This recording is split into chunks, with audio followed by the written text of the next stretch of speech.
नमस्कार मित्रांनो, तुमचे पुन्हा एकदा स्वागत आहे आपल्या यूट्यूब चॅनलवर सिंपल मॅथ मराठी। तुम्हाला जर आमचे व्हिडिओ आवडत असतील तर कृपया सबस्क्राइब करायला विसरू नका, लाईक करा, शेअर करा, त्याचबरोबर बेल आयकॉनला नक्की क्लिक करा, जेणेकरून आम्ही बनवलेले व्हिडिओ लवकरात लवकर तुमच्यापर्यंत पोहोचतील। मित्रांनो, यापूर्वी आपण पार्ट 1 जो होता 10वीचा त्याचा जो पहिला चॅप्टर होता linear equation in two variable तो पाहिलेला आहे। याच्यामध्ये आपण आता हा जो व्हिडिओ आहे तो part 2 math part 2 chapter 1 similarity यावर आधारित आहे। तर तो आपण या ठिकाणी पाहूया। आता यामध्ये सुरुवातीला काही पॉईंट्स दिसत आहे जे की आपण या पाठामध्ये अभ्यासणार आहोत। त्यामध्ये पहिला जो पॉईंट आहे ratio of areas of two triangles, ratio of areas of two triangles. ठीक आहे, म्हणजे दोन त्रिकोणाच्या क्षेत्रफळांचे गुणोत्तर हा पॉईंट आपण सुरुवातीला पाहणार आहोत। त्यापूर्वी या ठिकाणी तुम्हाला लेट्स रिकॉल दिलेला आहे। रिकॉल म्हणजे काय करणे, आठवणे। मागच्या वर्षी तुम्ही जे काही शिकलेला आहात त्यापैकीच काही भाग या ठिकाणी थोडासा तुम्हाला आठवण्यासाठी देतात। तर त्या भागामध्ये पहा काय सांगतात। त्यामध्ये पहा, we have studied ratio and proportion. आपण रेशो आणि प्रॉपर्शन हा भाग शिकलेलो आहोत। 9वी मध्ये असताना आपण शिकलेलो आहोत। पहा, the statement the numbers a and b are in the ratio m upon n is also written as the number a and b are in proportion m is to n। याचा अर्थ काय की एक स्टेटमेंट आहे the number a and b are in the ratio m is to n। a आणि b या ज्या दोन संख्या आहेत त्या m जसे n या रेशो मध्ये आहेत, या गुणोत्तरामध्ये आहेत। Is also written as the numbers a and b are in proportion m is to n। त्यालाच आपण या पद्धतीने लिहू शकतो की the numbers a and b are in proportion m is to n, म्हणजे ए आणि बी या संख्या m जसे n या स्वरूपामध्ये आहेत किंवा या गुणोत्तरामध्ये या प्रमाणामध्ये आहेत। ठीक आहे, म्हणजे m छेद n यालाच आपण या पद्धतीने सुद्धा लिहू शकतो m जसे n। ठीक आहे, याला इंग्लिश मध्ये काय म्हणावं लागेल आपल्याला, m is to n। For this concept we consider positive real numbers. आता या कन्सेप्टसाठी आपण काय केलेले, पॉझिटिव्ह रिअल नंबर जे आहेत ते या ठिकाणी विचारात घेतलेले आहेत। We know that the length of line segment and area of any figure are positive real number. आपल्याला माहित आहे की the length of line segment एखाद्या रेषाखंडाची लांबी and area of any figure किंवा एखाद्या कुठल्याही आकृतीचा एरिया क्षेत्रफळ आर पॉझिटिव्ह रिअल नंबर। हे सर्व काय असतात, पॉझिटिव्ह रिअल नंबर असतात, म्हणजे धनवास्तव संख्या असतात। एखाद्या कुठल्याही आकृतीचं क्षेत्रफळ काढायचं असेल किंवा एखाद्या रेषाखंडाची लांबी असेल, या किमती ज्या असतात त्या सर्व धनसंख्या असतात आणि त्या रिअल नंबर्स असतात, म्हणजे या ठिकाणी काय म्हणू त्याला आपण, वास्तव संख्या असतात। ठीक आहे, we know the formula of area of triangle. आपल्याला एरिया ऑफ ट्रायंगल काढायचा जो फॉर्म्युला आहे, म्हणजे त्रिकोणाचे क्षेत्रफळ काढण्याचा जो फॉर्म्युला आहे, सूत्र आहे, ते माहिती आहे। पहा, area of a triangle equal to 1/2 base into height, म्हणजे 1/2 गुणिले पाया गुणिले उंची या प्रकारचा तो काय आहे, फॉर्म्युला आहे। या फॉर्म्युल्याच्या साहाय्याने आपण काय करू शकतो, कुठल्याही त्रिकोणाचा एरिया काढू शकतो, त्याचं क्षेत्रफळ काढू शकतो। ठीक आहे, त्यासाठी आपल्याला काय माहिती असणं आवश्यक आहे, त्या ट्रायंगलचा बेस माहिती असणं आवश्यक आहे आणि त्या ट्रायंगलची हाईट माहिती असणं आवश्यक आहे। ठीक आहे, यामध्ये आता पुढे पहा,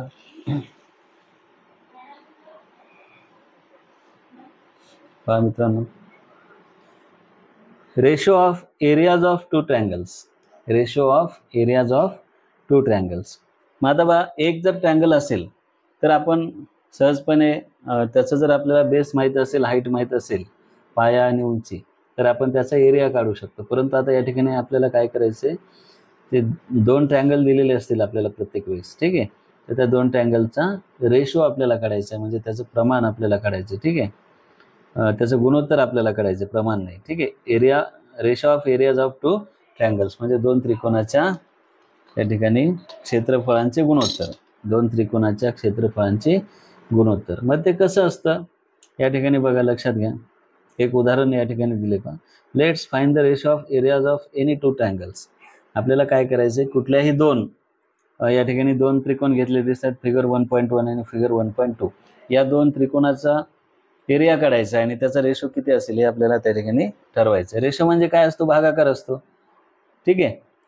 मग यामध्ये बघा, पहिला जो ट्रँगल आहे तो एबीसी नावाचा ट्रँगल आहे आणि दुसरा कोणता आहे, PQR. आता या एबीसी या ट्रँगलचा जर विचार केला तर याची जी हाईट आहे ती कोणती आहे, AD. ठीक आहे. लक्ष द्या, हाईट ही नेहमी कशी असते, परपेंडिक्युलर असते. म्हणजे जे त्रिकोणाचं सर्वात वरचं जे टोक आहे त्या टोकापासून आपल्याला काय करावं लागतं, एक परपेंडिक्युलर ड्रॉ करावं लागतं, म्हणजे एक लंब काढावा लागतो पायावर. ठीक आहे. मग ती काय असते, आपली उंची असते. मग या ठिकाणी AD ही उंची आहे आणि पाया कोणता आहे, BC. ठीक आहे. या PQR नावाच्या ट्रँगलमध्ये PS उंची आहे आणि पाया कोणता आहे, QS. आता या ठिकाणी बघा, दोन त्रिकोणाचे क्षेत्रफळ आणि त्यांचं गुणोत्तर या ठिकाणी घेतलंय. बघा, हे जे आहे पहिल्या त्रिकोणाचं क्षेत्रफळ एरिया ऑफ ट्रँगल ABC भागिले एरिया ऑफ ट्रँगल PQR. या ठिकाणी भागाकारामध्ये हे घेतलं. याचा अर्थ काय की याचा आणि याचा भागाकार आहे, म्हणजेच काय की हे काय आहे, यांचं काय घेतलं आपण, गुणोत्तर घेतले. ठीक आहे. गुणोत्तर म्हणजेच काय, भागाकार. मग आता या ठिकाणी बघा, इक्वल करून एरिया ऑफ ट्रँगल ABC त्याचा फॉर्म्युला लिहिला आणि या ठिकाणी एरिया ऑफ ट्रँगल PQR त्याचा या ठिकाणी काय केलेला फॉर्म्युला लिहिलेला आहे. यामध्ये बघा, फॉर्म्युला लिहित असताना 1/2 इंटू बेस इंटू हाईट.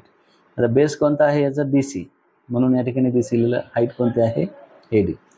या PQR त्रिकोणाचा बेस कोणता आहे, QR, तो या ठिकाणी लिहिला. हाईट काय आहे, PS, ती या ठिकाणी लिहिलेली आहे. आपल्याला माहिती आहे भागाकारामध्ये जर अंशात आणि छेदात सारख्याच संख्या असतील तर त्या काय होतील, कॅन्सल होतील. आता या ठिकाणी बघा, दोन्ही ठिकाणी आपल्याला 1/2 1/2 दिसतंय. मग ते दोन्ही काय होणार आहे, कॅन्सल होणार आहे. ठीक आहे मित्रांनो. जर आपण दोन त्रिकोणाचं क्षेत्रफळ घेतलं आणि त्यांचा जर गुणोत्तर काढायचा प्रयत्न केला तर त्या ठिकाणी 1/2 1/2 काय होईल, कॅन्सल होईल. मग शिल्लक काय राहील, या ठिकाणी हा जो आहे बेस इंटू हाईट. या ट्रँगलमध्ये सुद्धा हा काय आहे, बेस, आणि हे काय आहे, हाईट. म्हणजे इथे शिल्लक काय राहील, बेस इंटू हाईट. इथे पण काय शिल्लक राहील, बेस इंटू हाईट. ठीक आहे. हा पॉईंट लक्षात ठेवा की दोन त्रिकोणाच्या क्षेत्रफळांचं गुणोत्तर आपण ज्यावेळी घेतो त्यावेळी काय करावं लागेल आपल्याला, फक्त पाया गुणिले उंची पहिल्या त्रिकोणाची भागिले दुसऱ्या त्रिकोणाची पाया गुणिले उंची एवढंच घ्यावं लागेल. कारण 1/2 जरी आपण त्या ठिकाणी लिहिलं तरी ते काय होणार आहे, कॅन्सल होणार आहे. त्यामुळे ते लिहिण्याची आवश्यकता नाही. पुढच्या पेजवर पहा मित्रांनो. या ठिकाणी दोन त्रिकोण होते आपले, ABC आणि PQR. मग यांचं ABCचं क्षेत्रफळ हे आहे. ठीक आहे. एरिया ऑफ ट्रँगल ABC म्हणजे ABCचं क्षेत्रफळ भागिले एरिया ऑफ ट्रँगल PQR म्हणजे या ठिकाणी हे काय आहे, PQRचं क्षेत्रफळ. मग यांचा जर रेशो काढायचा असेल आपल्याला, यांचं जर गुणोत्तर काढायचं असेल तर ते किती येईल, BC into AD QR into PS. याचा अर्थ काय, BC म्हणजे काय होता, पाया, आणि हे काय आहे, उंची. या ठिकाणी QR काय आहे, पाया, आणि हे काय आहे, उंची. म्हणजे पाया गुणिले उंची भागिले दुसऱ्या त्रिकोणाची पाया गुणिले उंची. ठीक आहे. Base into height upon base into height या पद्धतीचा आपला फॉर्म्युला तयार होतो. मग त्यावरून आपल्याला सांगता येईल मित्रांनो, पहा, hence the ratio of the areas of two triangles is equal to the ratio of the product of their bases and corresponding heights. म्हणजे दोन त्रिकोणाच्या क्षेत्रफळांचं गुणोत्तर हे किती असतं, is equal to the ratio of the products of their bases, त्यांच्या बेसेसच्या म्हणजे त्यांच्या बेसेस अँड करस्पॉन्डिंग हाईट, त्यांचा पाया आणि करस्पॉन्डिंग हाईट म्हणजे संगत उंची, त्यांचा पाया आणि संगत उंची यांच्या गुणाकाराच्या गुणोत्तरा एवढं असतं. मग या ठिकाणी काय केलं, तेच केलं. पाया आणि उंची घेतली, पाया आणि उंची यांचा गुणाकार घेतला प्रत्येकाचा आणि त्याचं काय काढलेलं, या ठिकाणी गुणोत्तर काढलेले. गुणोत्तर म्हणजे नेहमी लक्षात ठेवा भागाकार असतो. ठीक आहे.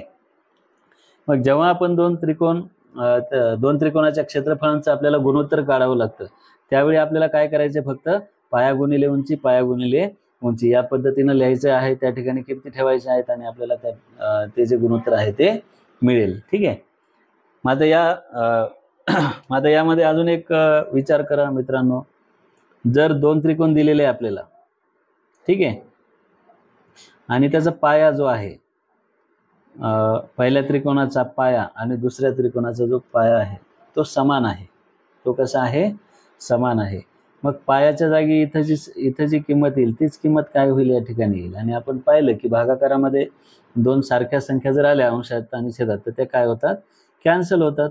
मग या ठिकाणी पाया जर समान असेल तर पाया काय होईल, या ठिकाणी कॅन्सल होईल, फक्त काय शिल्लक राहील, उंची शिल्लक राहील. म्हणजे आपल्याला काय सांगता येईल, जर दोन त्रिकोणाच्या क्षेत्रफळाच्या गुणोत्तरामध्ये त्या त्रिकोणाचा पाया जर समान असेल, पाया जर समान असेल तर त्यांची गुणोत्तर ही उंचीच्या प्रमाणात असतात.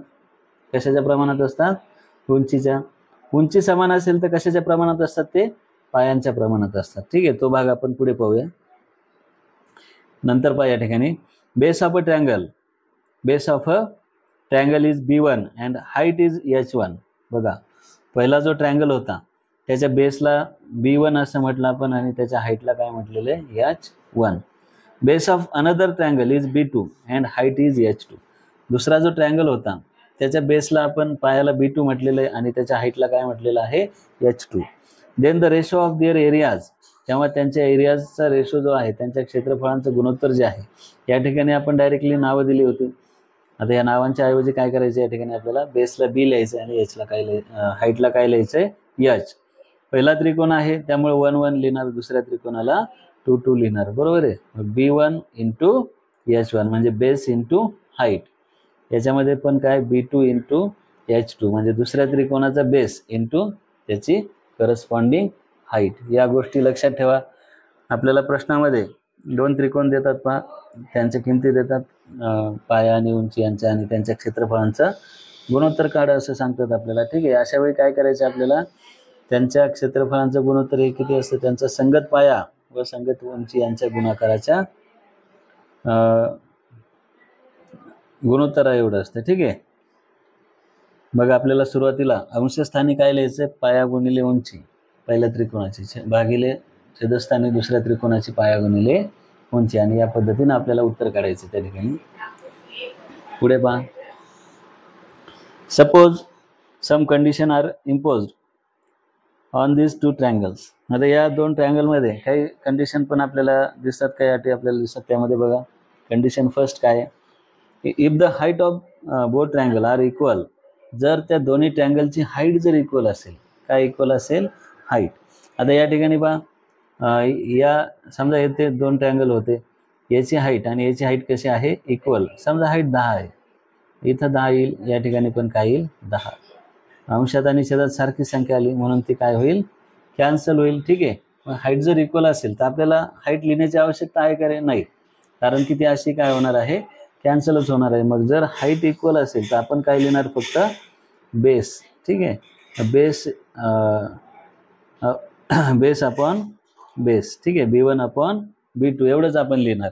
माझं लक्ष द्या, यामध्ये बघा दोन ट्रायंगल आपल्याला दिसत आहेत आणि त्या दोन्ही ट्रायंगलची काय इक्वल आहे, हाईट इक्वल आहे, कारण की या ठिकाणी सुद्धा H हाईट आहे आणि इथे सुद्धा काय आहे, H हाईट आहे. ठीक आहे, मग अशा वेळी पहा एरिया ऑफ ट्रायंगल ABC. आता ABCचा बेस किती आहे, BC, तो आपण या ठिकाणी घेतला, इंटू हाईट किती आहे, AD आहे, म्हणजेच ती H, त्याची किंमत दिलेली आपल्याला, म्हणजेच किती आहे, H, upon area of triangle PQR. याचा बेस कोणता आहे, QR, आणि याची हाईट जी आहे ती PS आहे आणि ती किती आहे, ती सुद्धा H एवढीच आहे. मग याच्यामध्ये काय होईल, H कॅन्सल होईल. ठीक आहे, म्हणजे काय शिल्लक राहील, BC भागिले QR. येते लक्षात. म्हणजे जेव्हा दिलेल्या दोन त्रिकोणाची उंची समान असते तेव्हा आपल्याला कशाचं गुणोत्तर घ्यायचे, फक्त पायाचं गुणोत्तर घ्यायचं. लक्षात घ्या मित्रांनो. ठीक आहे, कारण की उंची समान असल्यामुळे उंची जरी आपण त्या ठिकाणी लिहिली तरी ती काय होणार आहे, कॅन्सलच होणार आहे. म्हणून आपल्याला फक्त काय करायचं, त्या ठिकाणी पायाचं गुणोत्तर घ्यायचं. मग ती प्रॉपर्टी पहा या ठिकाणी लिहिलेली, the ratio of the areas of two triangles with equal height is equal to the ratio of their corresponding bases. म्हणजे याचा अर्थ काय की दोन त्रिकोणाच्या उंची समान असलेल्या दोन त्रिकोणाच्या क्षेत्रफळांचं गुणोत्तर हे किती असतं, त्यांच्या करस्पॉन्डिंग हाईटच्या रेशोच्या बरोबरीत असतं. ठीक आहे, म्हणजे त्याचा जो संगत पाया आहे त्या संगत पायाच्या गुणोत्तर एवढं असतं. ठीक आहे, ह्या गोष्टी लक्षात ठेवा. त्यानंतर अजून एक कंडिशन आहे, याच्यामध्ये अजून एक अट आहे. आपण आता या पहिल्या कंडिशनमध्ये काय पाहिलं होतं की हाईट इक्वल आहे. दुसऱ्या कंडिशनमध्ये काय पाहिजे आपल्याला, त्याचा जो बेस आहे बेस इक्वल आहे. सांगा बरं, बेस जर इक्वल असेल तर काय होईल, बेस कॅन्सल होईल. फक्त काय घ्यावं लागेल आपल्याला, हाईट घ्यावं लागेल. जसं आपण पहिल्या कंडिशनमध्ये B1/B2 घेतलं, तसं आता या दुसऱ्या कंडिशनमध्ये काय घ्यावं लागेल आपल्याला, H1/H2 घ्यावं लागेल. ठीक आहे. मग आता कंडिशन बघा, if the bases of both triangle are equal, जर दोन ट्रायंगलचे जे बेसेस आहेत म्हणजे पाया आहेत ते जर इक्वल असतील, ते जर एकरूप असतील, ठीक आहे, then area of ABC upon area of APB. आता दोन ट्रायंगल इथे दिसत आहेत पहा, ABC हा ट्रायंगल आहे पहा, A, B आणि C. या ABCचा जो बेस आहे तो कोणता आहे या ठिकाणी, AB, आणि दुसरा ट्रायंगल कोणता दिला आपल्याला, APB. आता लक्ष द्या, हा ट्रायंगल आहे तो APB. आता APB ट्रायंगलचा विचार केला तर त्याचा पण बेस कोणता आहे, ABचा आहे. आता इथं लिहिले पहा, base into height, base into height. ABCचा बेस AB आहे आणि हाईट किती आहे, CD, म्हणजेच ती या ठिकाणी H1 आहे असं दिलं. ठीक आहे, तर आपण H1 लिहिलं. दुसरा जो ट्रायंगल आहे APB त्याचा बेस कोणता आहे, AB, आणि हाईट कोणती आहे, ही दिसते PQ, म्हणजेच काय, H2. म्हणजे याची हाईट आणि याची हाईट वेगवेगळी आहे. ठीक आहे, परंतु बेस कसा आहे, सारखा. मग बेस काय होईल, कॅन्सल होईल. मग बेस कॅन्सल झाल्याच्या नंतर फक्त काय शिल्लक राहील या ठिकाणी, कशाचा रेशो शिल्लक राहील, फक्त हाईटचा रेशो शिल्लक राहील. ठीक आहे. मग आपल्याला सांगता येईल की the ratio of the areas of two triangles with equal bases is equal to the ratio of their corresponding height. म्हणजे पाया समान असणाऱ्या दोन त्रिकोणाच्या क्षेत्रफळांचे गुणोत्तर हे त्यांच्या संगत उंचीच्या प्रमाणात असते. मग लक्षात ठेवा, जर पाया समान असेल तर आपल्याला काय करायचे, फक्त त्याच्या उंचीचं गुणोत्तर घ्यायचे. ठीक आहे, उंची समान असेल तर काय करायचं, फक्त पायांचं गुणोत्तर घ्यायचे. आणि पाया आणि उंची यापैकी काहीच समान नसेल, ठीक आहे, तर आपल्याला काय करायचे, त्या दोघांचं गुणोत्तर घ्यायचे, पाया गुणिले उंची भागिले पाया गुणिले उंची. आता मला सांगा की जर पाया पण समान आहे, आता याच्यामध्ये ती कंडिशन दिलेली नाही, पण मी विचारतोय तुम्हाला की पाया पण समान आहे आणि उंची पण समान आहे, मग अशा वेळी तुम्ही काय कराल, जेव्हा पाया पण आता या ठिकाणी आपण विचार करू, पाया समान असेल तर पाया कॅन्सल होईल. ठीक आहे, जो असेल तो. उंची पण समान असेल तर ही उंची आणि ही उंची पण काय होईल, कॅन्सल होईल. म्हणजे या ठिकाणी काही शिल्लक राहणार नाही, काहीच राहणार नाही. याचा अर्थ काय शिल्लक असतं, एक शिल्लक असतं. ठीक आहे, म्हणजे आपल्याला सांगता येईल की त्या दोन त्रिकोणाची गुणोत्तरे जेव्हा पाया पण समान असतो आणि उंची पण समान असते तेव्हा ते दोन्ही त्रिकोण कसे असतात, इक्वल असतात, म्हणजे एकरूप असतात. लक्षात घ्या. ठीक आहे, अशा पद्धतीनं काही बेसिक माहिती आपण या ठिकाणी पाहिलेली. पुढच्या पेजवर आपण बघू, एक ॲक्टिव्हिटी आपल्याला दिलेली आहे पहा. एक फिगर या ठिकाणी दिसते आपल्याला आणि काही ब्लँक्स या ठिकाणी दिसतात, तर आपल्याला त्या फिल करायच्या, म्हणजे त्या रिकाम्या जागा भरायच्या. आता जे आपण बेसिक पाहिलं त्याच्यावरच आधारित काय आहे, ही ॲक्टिव्हिटी आहे.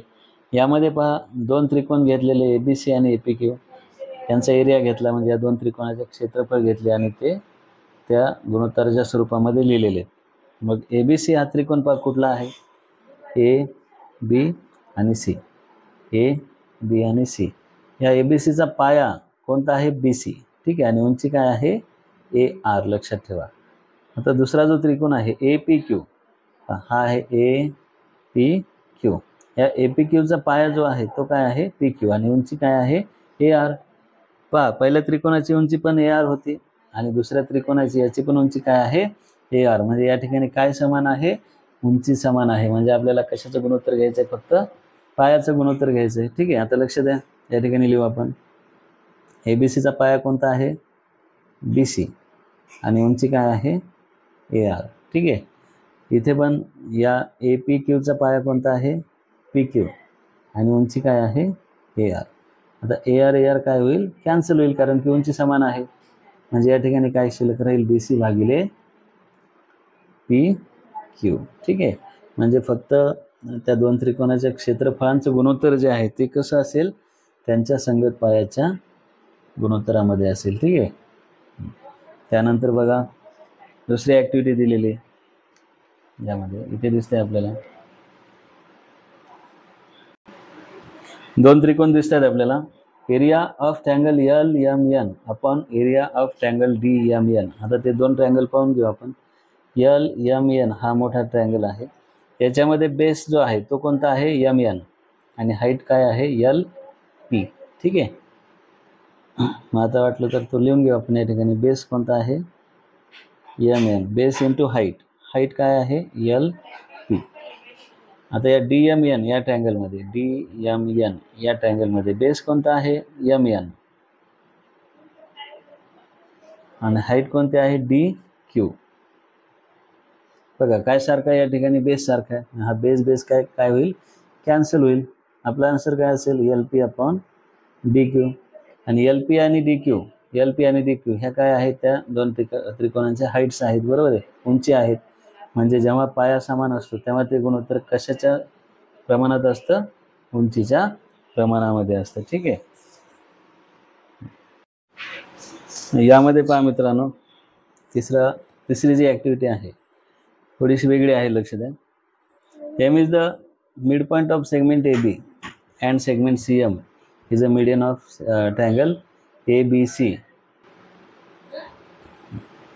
यामध्ये पहा M हा काय आहे, मिड पॉईंट आहे कोणाचा, या सेगमेंट ABचा. लक्ष द्या, हा जर मिड पॉईंट असेल तर ही जी बाजू आहे AM आणि MB ही कशी असेल, इक्वल असेल. ठीक आहे, आणि या ट्रायंगलला आपल्याला हाईट दिलेली नाही, तर आपण काय करू, या ठिकाणी एक अंदाजे हाईट ड्रॉ करून घेऊ. या पद्धतीची काय येईल, आपली हाईट येईल. ठीक आहे, थोडंसं काढणं चुकलं, लक्ष द्या. इथे आपण D असं नाव देऊ. ठीक आहे, मग हा जो AMC हा जो त्रिकोण आहे पहा, AMC या त्रिकोणाची हाईट कोणती आहे, CD. ठीक आहे, आता BMC पाहू आपण. BMC हा जो त्रिकोण दिसतो या बाजूचा, ठीक आहे, याची पण हाईट अशी इकडे येते त्रिकोणाच्या बाहेर. ठीक आहे, तर ती पण कोणती आहे, CD आहे. म्हणजे या ठिकाणी आपल्या असं लक्षात येईल की हे जे दोन ट्रायंगल दिसत आहेत त्याची हाईट इक्वल आहे.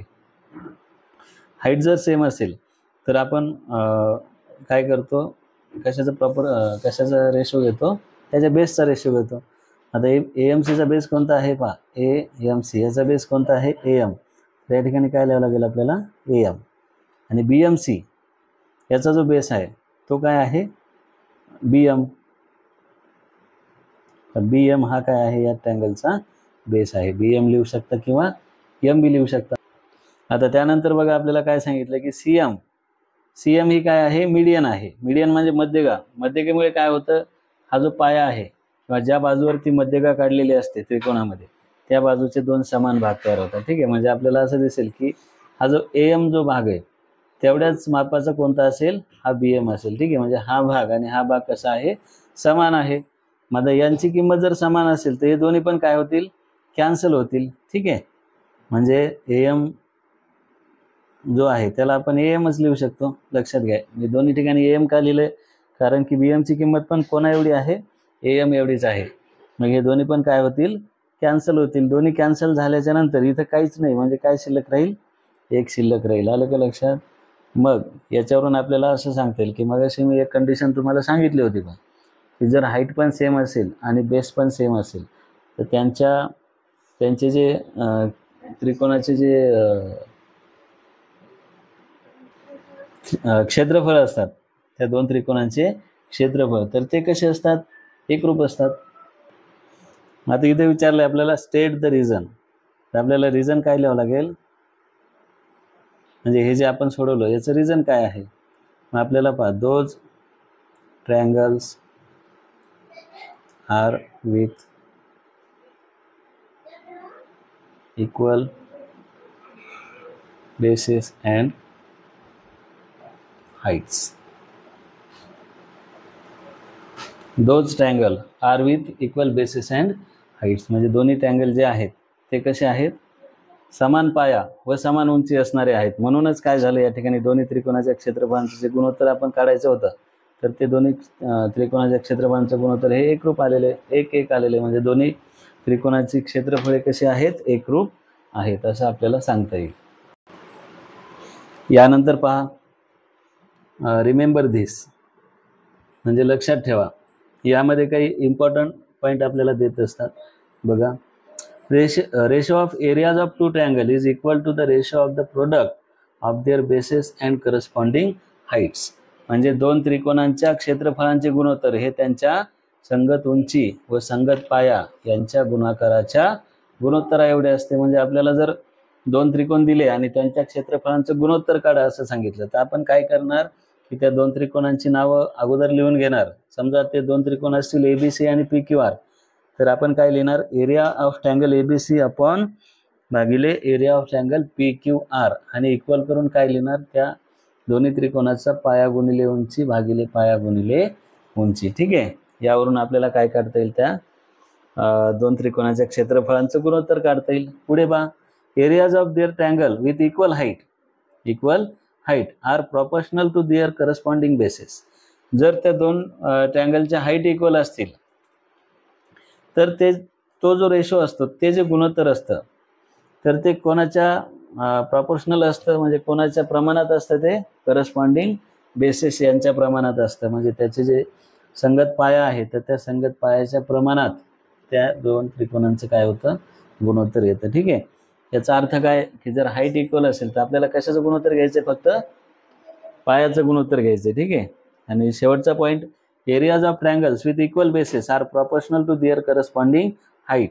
दोन त्रिकोणाचा जर एरिया, दोन त्रिकोणाच्या एरियाचा बेस जर इक्वल असेल, ठीक आहे, बरोबर, जर बेस इक्वल असेल तर आपल्याला काय करायचंय, त्याच्या करस्पॉन्डिंग हाईटच्या प्रोपोर्शनल तो रेशो घ्यायचा आहे. म्हणजे त्यांच्या संगत उंचीच्या प्रमाणामध्ये ते गुणोत्तर आपल्याला घ्यायचं आहे. ठीक आहे, हे 3 पॉईंट याच्यामध्ये लक्षात ठेवा.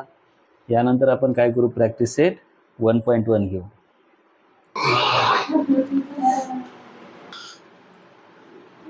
मित्रांनो, तुम्हाला व्हिडिओ जर आवडला असेल तर आमच्या चॅनलला शेअर, लाईक आणि सबस्क्राईब करायला विसरू नका.